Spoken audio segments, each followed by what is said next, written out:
Good morning all students. आज हम 9th class में आपके हिंदी विषय का लेसन नंबर 5 करने जा रहे हैं, जिसका नाम है नाना साहब की पुत्री देवी मैना को भस्म कर दिया गया, और जिसकी लेखिका का नाम है चपला देवी। लेखिका ने ये पाठ जो लिखा है वो 1857 के विद्रोह के बाद लिखा है। 1857 का जो विद्रोह था उसमें जो नेता थे नाना साहब, ये देवी मैना उनकी पुत्री का नाम था। कानपुर में हार के बाद नाना साहब वहाँ से भाग गए। वो भागने में इतनी जल्दी दिखा गए कि अपनी बेटी को वहीं ही भूल गई। देवी मैना अपने पिता के महल बिठूर में ही रहने लगी। पराजय के बाद वो नाना साहब वहाँ से चले गए और अंग्रेज़ों ने उनके राजमहल को लूट लिया। लूटने के बाद महल को आग लगा देने का निश्चय किया गया, लेकिन जब महल को जलाना शुरू किया तो एक बालिका बरामदे में आकर खड़ी हो गई। तो सेनापति हे ने पूछा कि बालिका तुम क्या चाहती हो? तो उसने महल की रक्षा का आग्रह किया और उसे कहा कि आप सेनापति हे हो ना? तो उन्होंने कहा हाँ मैं सेनापति हे हूँ। तो बालिका मैंने ने कहा कि आपकी पुत्री मैरी और मैं, हम दोनों अच्छी दोस्त थी। आप भी हमारे पास महल में आया करते थे। आप मुझे बेटी की तरह प्यार करते थे।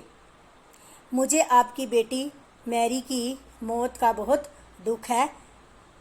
तो सेनापति हे ने उसे पहचान लिया और उसे विश्वास दिलाया कि मैं तुम्हारी और तुम्हारे महल की रक्षा करूँगा। लेकिन जो जनरल आउटरम था उसने आकर कहा कि अभी तक महल को जलाया क्यों नहीं गया। तो सेनापति हे के बार बार आग्रह करने पर भी वो क्रूर जनरल नहीं माना, तो उसने महल को जला दिया।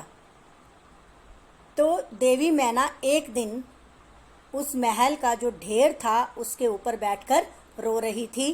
आउटरम जनरल वहाँ आया और उसने देवी मैना को गिरफ्तार कर लिया। देवी मैना ने कहा कि मेरी आखिरी इच्छा ये है कि मैं इस महल के ढेर पर जी भरकर रो लूं, लेकिन वो इतना क्रूर था, उसने उसकी इस इच्छा को पूरा नहीं किया और उसे गिरफ्तार कर अपने साथ ले गया और उसे कानपुर के एक जेल में कैद कर दिया। कुछ दिन के बाद खबर आई कि नाना साहब की जो पुत्री है उसको फांसी पर लटका दिया गया है, लेकिन ये सच नहीं था। फिर ये खबर आई कि एक भीषण हत्याकांड हुआ है और उसमें देवी मैना भस्म हो चुकी है। तो उसके जो भीषण हत्याकांड था उसमें जो देवी मैना भस्म हुई थी उसे आग में जलाकर मार दिया गया था और उसकी एक मूर्ति बनाई गई। लोगों ने ये सोचा कि ये जो जल रही है ये देवी है। लोगों ने उसे देवी समझकर प्रणाम किया। तो ये देवी मैना के बारे में लेखिका ने बताया कि कैसे वो गिरफ्तार हुई और कैसे उसने हत्याकांड यानी कि उसका हत्याकांड हुआ, उसे जलाया गया। तो इस लेसन को बेटा अच्छी तरह ध्यान से पढ़ना है। इसके क्वेश्चन आंसर भेज रही हूँ। राइट और लर्न दोनों करने हैं। धन्यवाद।